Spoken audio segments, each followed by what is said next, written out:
the Lord. I always have a problem with the mic. I don't know why. Anyway, I will be speaking in English, but before that, I just want to say a couple of statements in Malayalam. പ്രിയ വർഗീസ് അച്ചാനെയും അമ്മാമയും ഓർത്ത് ഞാൻ ദൈവത്തെ സ്തുതിക്കുന്നു. കഴിഞ്ഞ 4 മാസമായി ഇവിടെ ആയിരുന്നു. ഞാൻ നമുക്ക് ഈ പ്രെയർ ലൈനുണ്ട്. പ്രെയർ ലൈനിലെല്ലാം ചർച്ച കഴിയുമ്പോൾ ഞാൻ സാധാരണ ഓരോരുത്തരോടും ചോദിക്കാറുണ്ട്, എന്തൊന്ന് പ്രെയർ ലീഡ് ചെയ്യാമോ എന്ന്.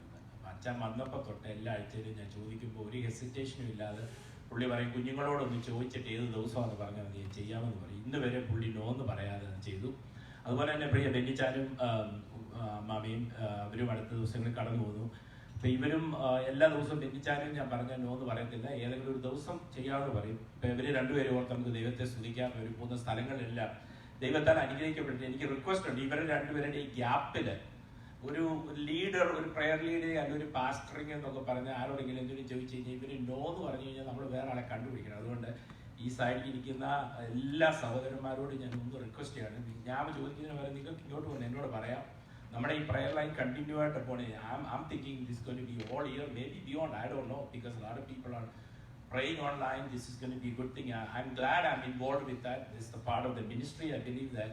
അതുകൊണ്ട് സഹോദരിമാർക്കും വേണമെങ്കിൽ എന്നോട് പറയാം. ഇപ്പം ലേഡീസ് മീറ്റിംഗ് വെനസ്ഡേ സഹോദര എനിക്ക് ഇന്നൊരു ദിവസം ഒന്ന് പ്രെയർ ലീഡ് ചെയ്യണമെന്ന് പറഞ്ഞാൽ we don't have any issue. I don't think church have any issue. You can come and say that I want to lead it. It's fine with me. So this is all we pray together for deliverance and for salvation. Amen. Amen. അപ്പോൾ നമ്മൾ ദൈവം ഈ കർത്താവിൻ്റെ ഈ 2 ദാസന്മാരെ ഓർത്ത് നമുക്ക് ദൈവത്തെ സ്തുതിക്കാം. അവർ കടന്നു പോകുന്ന ദിവസങ്ങളിലും എല്ലാം കർത്താവ് കൂടിയിരിക്കട്ടെ എന്ന് പ്രാർത്ഥിക്കുന്നു. I was thinking, Pastor was asking me to give a message. I was prepared a message up to on Tuesday when I came home. But Wednesday there was a ladies meeting going on. I was listening and suddenly my message changed.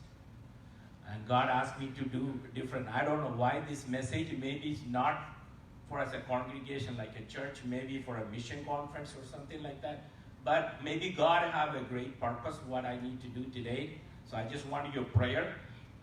We were traveling yesterday, me and Shaji brother and Tiju, we were going to the wedding, and a lot of things we talked about inside the car. And in the wedding we met a lot of our family and all that. There's a lot of discouragement, heard a lot of encouragement in the wedding, and a lot of people going through stuff that we don't know. They don't want to explain to that. This is most of them are our believers, our friends and families. But God with us. So I wanted to focus on, can you get in? If not, if you have a problem, that's fine. The book of Acts chapter 8 and the whole chapter up to verse 40. So I don't have any time to read all 40 words. And so I want to just, you two guys to go home to read the whole chapter. So then you get a better picture of what I'm talking about today. The words I want to focus on just one word. And it's verse 35. He says, then Philip opened his mouth and began the same scripture and preached unto him. So I'm going to read it one more time. The Philip opened his mouth and began to the same scripture and preached unto him. We all know the story about Philip. Philip was one of the major players to spread the gospel around the world. Everybody agree? We don't hear that much, but we heard a lot about Peter, Paul, and John and all that. But we've heard a little bit about Andrew. We heard a little bit about Thomas. We heard a little bit about Philip. So I just want to focus on the title. What I give today is going to be a key player or spreading the gospel. One of the key players with Jesus was spreading the gospel. My favorite people in the Bible, especially in the New Testament, in the Old Testament, is Moses is my great example. I always think about Moses. But when you come to the New Testament, a couple of favorite guys are Philip, Timothy, Barnabas, and Paul, of course, because somehow the Philip came to my picture last Wednesday. So I just want to talk about it. In the book of Acts chapter 5, Philip was first appeared in the book of Acts chapter 6 and verse 5. He was a deacon in the church of Jerusalem. And John chapter 1:43 said, on the John's gospel said that Jesus personally reached out to him and said, follow me. I mean, throughout the New Testament we see that certain time Jesus reached out to certain people face to face. So Philip was one of them. Amen. He personally reached out to follow me. How many times in our lifetime, maybe we've been saved for 30 years or 20 years, or how many times God directly to reach out and say, follow me? You all have an experience? 20 years ago, that experience happened to me. That's what I'm standing here and preaching this word. I was saved, I was baptized, I was PK's son. But you got saved and following Jesus to be a disciple, or discipleship or mentoring, or you getting to that level is two different sections. People get saved. When Jesus was in this world, a lot of people were there. Only few followed him, right? We see that. They went back home. They get healed. They get to all the kind of happiness. But following Jesus is very hard. Because you have to leave a lot of things behind yourself. You cannot carry your cross with the burden in your heart. So you have to leave something behind yourself in order to follow Jesus. So Philip was one of the best examples. So 4 things I want to talk about today. Philip loves to do certain things when he was in this world, following as a disciple. So I'm going to go real quickly, and I want to spend some time on some other subject. He was a server. Philip, if you look at throughout the book of Acts, chapter 6 and then come to chapter 8, Philip was showing up once in a while. He was not like a famous disciples like in other scripture. But he was a server. See, he had a serving mentality as a Philip. In other words, he's a practical guy. You know what is a practical guy means? Simple guy. He'll do anything. Where is little Caleb? We asked example. Anybody ask Caleb? He's a simple guy. He was the youngest one, or I think it is. When you ask him anything, he's a simple guy. He'll just do it. Philip was like he was a practical guy. Always think about other people. He don't give too much on himself. He need to give other people a chance, other things. He's ready to say, okay, I'll do this. I will sacrifice. Practical guys, practical girls will sacrifice yourself for anything. Even if it's in church, it's a food distribution or outreach or whatever it is. Practical guys always think about other people. And he was a good organizer. Philip, if you look at the history, if you look at the scripture, if you study more, he was an organizer for food distribution. Example, when Jesus was with the disciples and he was 5,000 came. Amen? And Jesus says, sit down. And, Philip is the one but looking for stuff. He knows that somebody has something. And I can go back to Jesus and tell him, hey, somebody has something here. We can do something. So he's always an organizer. He's always looking for an opportunity to serve other people. As a believer, as we come in, how many times we get an opportunity to serve others? Sometimes we say, I don't have time. I'm too busy. We have a lot of excuses. We always, including me, I find a lot of excuses. And serving my purpose as a believer, just like a Philip, he has a serving mind. It's a serving mind and a purpose in his life. So serving mind had a purpose. So if you serve somebody, you can talk to the person, right? Then you can do something, and when you can talk to somebody and find out that they're following Jesus, they really want to follow Jesus, or they accepted Jesus as a personal Savior, or they're going through any personal situation in their life. If you share one-on-one, if I talk to Solomon Uncle person or to the phone, sometimes, all our Malayali group, they hesitate to share certain things. That's fine. That's our culture as well. Sometimes when you go closer, when you talk to the person, they open up. They share because they can trust you. So when you have one-on-one issues, they share each other. My burden, and they share their burden, then we pray together. Philip was the guy, he wanted to find out what other people were thinking, what other people are going in their life.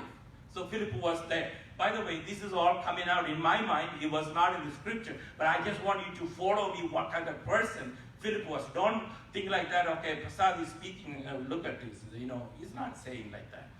Okay, now, second part is, he was a preacher. He was the first traveling ministry person, if you look in the New Testament. Because you don't document that much about it, because Peter and Paul, they all came to the picture. They are the big shots. Nowadays when we see in the ministry, there's a big shot and a small shot. Big people. Hello? Short people. They don't know that much about these people. 20 years ago when I was doing a ministry, I was going in North India and all the places. One of my close friends, he's a Pentecostal guy. He's a friend, I'm going to name it. I know him personally. He told me, you go in the village and talking to one-on-one these people, that's useless. He told me, he's a believer. He said, what should you have to do? Because nobody knew you. You are out of the world. You are out of the picture. You are not in the front line. People need to know you need to become famous. You need to come to Kerala. You need to come to the convention, and people will just clap your hands. You need to be somebody. I said, I'm already being somebody with Jesus, because this is an unreached group of people I'm dealing with. I'm holding their hand, untouchable people. I'm sharing the gospel. I don't want to be a big shot. You can be a big shot if you want to. When Jesus was in this world, he was not a big shot. He healed the people. He preached the gospel. He said, don't tell anybody. Just go away. You share your testimony. Nowadays, everybody looking for a stage. Everybody looking for a big shot. But I want to be a small shot. I just don't want nobody to know what I'm doing. Only I want it to God to know. I don't need people to know. Why? For what? They either say he's a big preacher or a big guy, or he said, oh, his preaching was not good. They make only 2 comments. Why you like to make you happy people? There's no reason. As long as my Lord is happy what I'm doing, I'm fine with it. So he was a traveling ministry, and he took the gospel to all. Not only Jewish people, not only Koreans nowadays, or Hindus. We need to spread the gospel to all. There is no boundaries. Because God created everybody. Amen? How many people believe? God don't just believe selected Indian community or Malayali community or Filipino community or Asian community. God created everybody. Philip was for the people, for the whole nation. We need to think about the whole nation. We need to think about the whole group of, when Pastor was, when we have a prayer, every time he put that unreached group of people, when I was sitting there, especially in India and the Asian part, my heart goes, and I was deeply swallowed. I'm not celebrating, I feel hurt. When last Thursday, when Chaji brother was leading the meeting, he said, this unreached group of people in South India too. I said, wow. And I was praying while he was leading the prayer meeting. I was praying, Lord, somehow you have to use me to these people. Or find somebody to tend to this unreached group. That's what Lord Jesus wants us to do. I know this is not a fiery speaker, but God is talking to somebody today. Now, third thing, he was a mover. He's not staying in one place.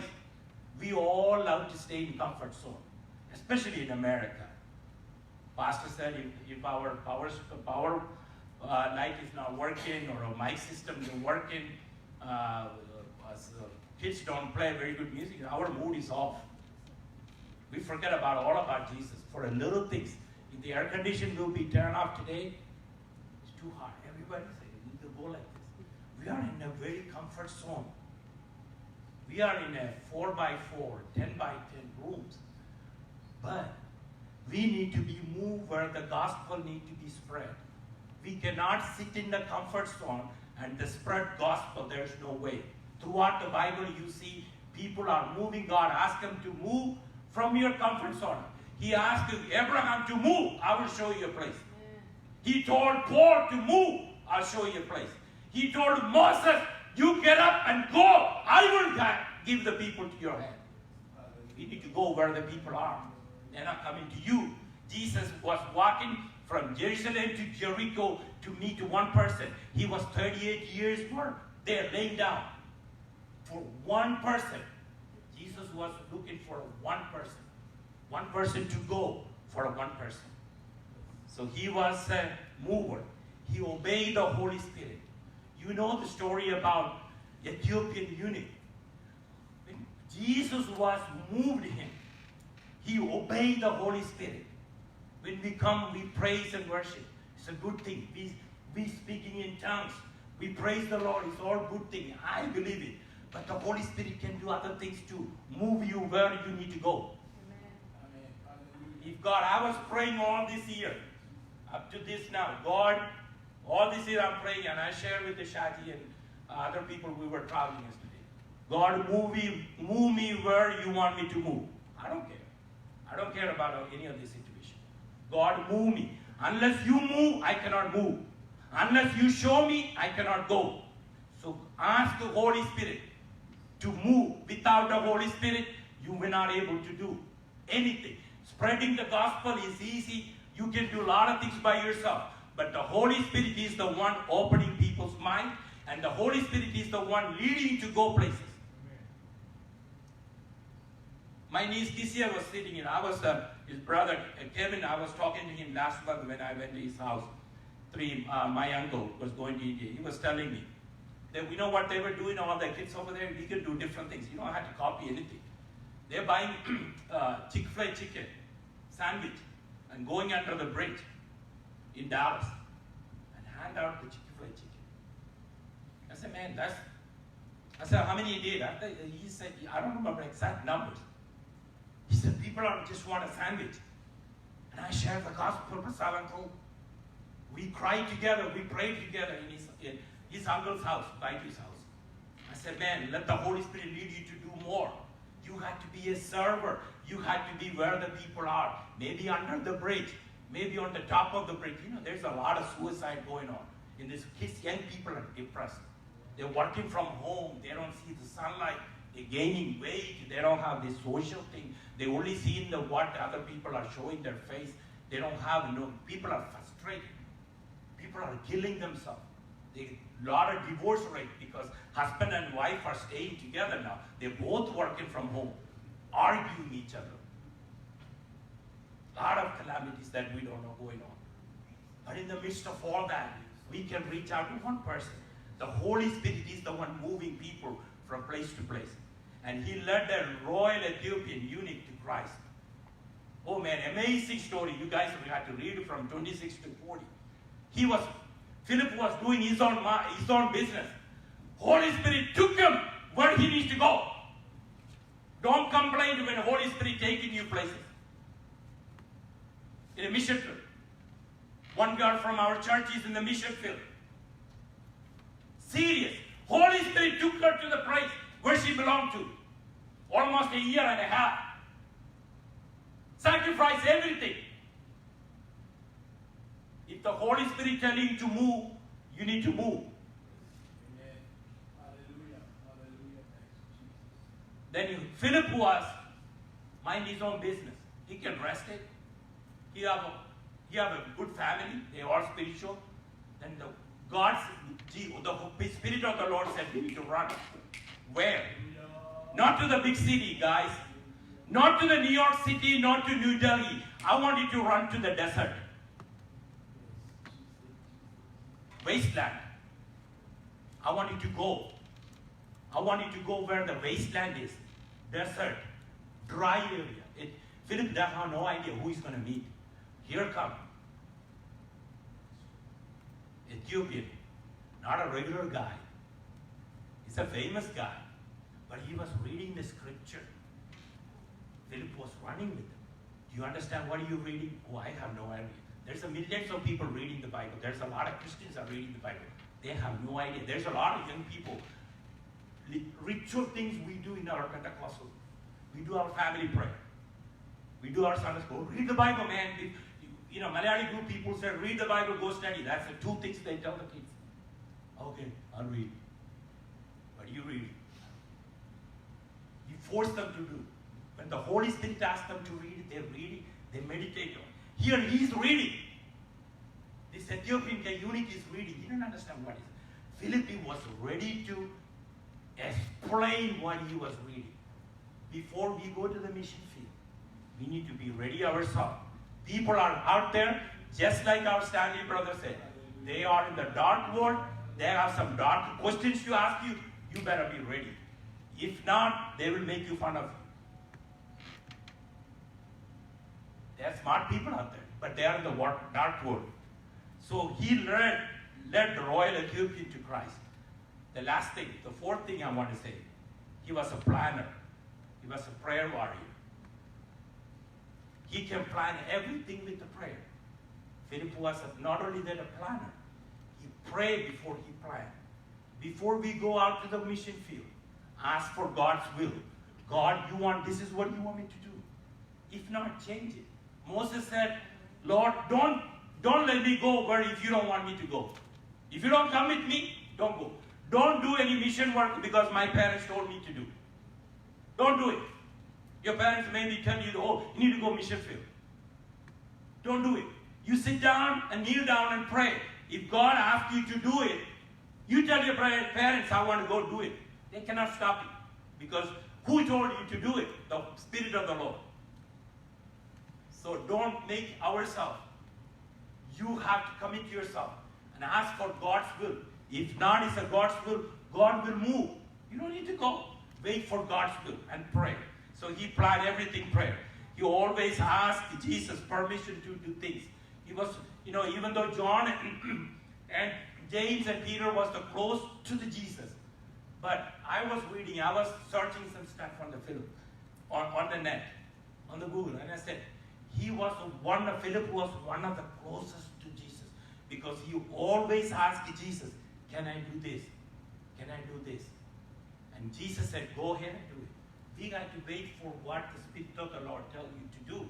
You need to have a permission. You cannot do with your own power. There is no success in the gospel.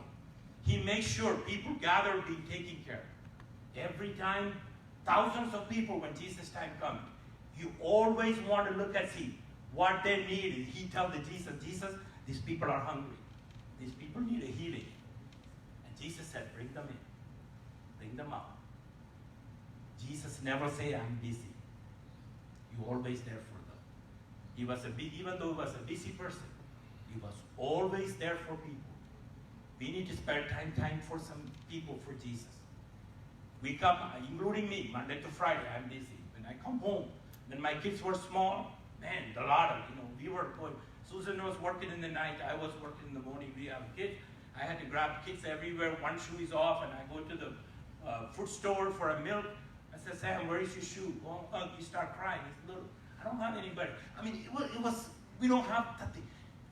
We are so busy. But we need to make it our life a little bit more easier if we do something for Jesus in our busy time. We have a time for everything else. Right? Hello, young people? Oh, I'm so busy with the homework. I have to do a lot of things. Yes, you are. But you have a few minutes. Young adults, I love the prayer time. When a pastor asked me a year ago, take over the prayer meeting, nowadays I'm just more attached to it. Doesn't matter what I do at 7:45, I may be behind the scene, maybe, somebody asked me to pray in the beginning or the end. I was listening everything. I don't think I don't miss any prayer meeting online unless I was traveling or going somewhere. Because I love to. We are praying for so many things for so many people. That's what God asks us to do. When we involve with the ministry, God will give an encouragement to do more. That's what he did with the disciples. I'm going to conclude this one. Conclusion is, real quick, Philip was ready to answer any question about the scripture, especially dealing with the non-Christians. Example, Ethiopian eunuch. Philip did not turn away because they were different nation than him. Philip did not turn eunuch away because he was a different guy. He was an Ethiopian guy. Philip was a Jewish guy. He didn't turn away. Oh, we only can spread the gospel to Malayali people. We only can spread the gospel to the Asians or Indians. He didn't turn that person away. He was. So we need to think about it. We need to remember that when we are relating gospel to others, like I said, we need to reach them where they are. That's what Philip did. wherever they are. And do not take any credit on ourselves when God uses us to touch someone with the gospel. Don't try to, I'm telling you, I don't know if I've done it, I ask for forgiveness to God. Don't come on the stage or tell them, oh, you know what? I baptized 7 people. So what? Oh, you know, I did this, deliverance will happen. Holy Spirit was moving. You don't have no right to get a credit. Every credit you have to go because the power of the God is using you to touch someone. So never take on a credit. All the credit you have to go to God, to our Savior, because He's the one using us. And I'm just going to stop it. I just pick up this things on the Facebook. I don't know how accurate these numbers are. It's scary. Okay, I'm going to, I think one of the pastors sent it to me. He sent it to everybody in the Facebook. I was in the Christian Magazine Facebook. I'm not on a regular Facebook. If you're looking for me in the Facebook, I'm not there. I'm in a special, you know why? Because I want people who pray with me and all that group. And I get a lot of things, feedback. I'm not on a regular thing. Your birthday, you don't see my thumbs up and get the balloon goes up. I don't do that kind of stuff. I don't have time for all this. I don't have no time for nonsense. But people send me stuff, now read it. This is what he said. Have you heard of a Great Commission? There's a survey done in the United States among the American evangelical churchgoers. This is not talking about Catholics.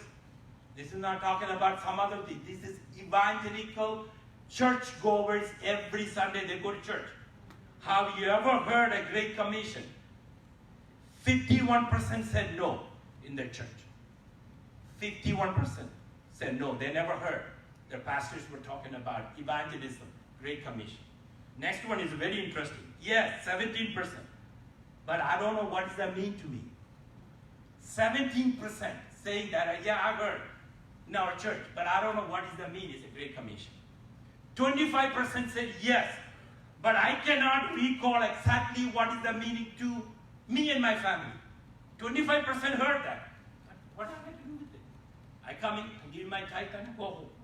6% said, I'm not sure. This is an evangelical churchgoers. If the pastors and church people don't talk about the Great Commission and the gospel, who else going to do it? The devil is going to do for you? No. They're trying to put you down. No, don't talk about commission. They will always say they don't like people coming to Christ. They will do everything to close the door. But this morning, I just want to encourage each one. I know it's not a Friday, but somebody needs to be, I don't know why, maybe Holy Spirit is talking to me. Reach the people where they are. Get out of our comfort zone. It's cost a lot of things to spread the gospel. Sometimes we have to empty our wallet. Some have to empty our time. Sometimes there's no easy way to spread the gospel. We need to sacrifice. We know the North India, what's going on in the middle of all this coronavirus. I get a lot of emails every day. Pray for this, pray for this. I get a WhatsApp. People were abused because they cannot even pray. They cannot even have a Bible study. They can't even have anything in China. A lot of things. But in the midst of all that, this country, this nation give us a freedom. We should ask God where I can go, what I need to do. If not, just like Mordecai was telling Esther, if not, God will use somebody else. God will find somebody else. His mission had to move. His mission had to go. His mission had to move forward. He will find somebody. But you have to do something. You got to do something. So wake up, church. I know this is our church. It's a small thing. I know we is a mission church. And I know we need to do more. Otherwise, what is the use we coming together here? Every Sunday we coming to the pastor was preaching. We heard a good message. We go home. Practical. We don't do practical things in our life. We don't need to come together. You can do in your couch, in your PJ, and just listen to what pastor was saying. There's a lot of people nowadays doing that. They don't want to come. They don't want to do anything. They're not dedicated their life for the mission. We need to move forward in our life. May God bless you with this word. Thank you, Pastor Wilson George, for the challenging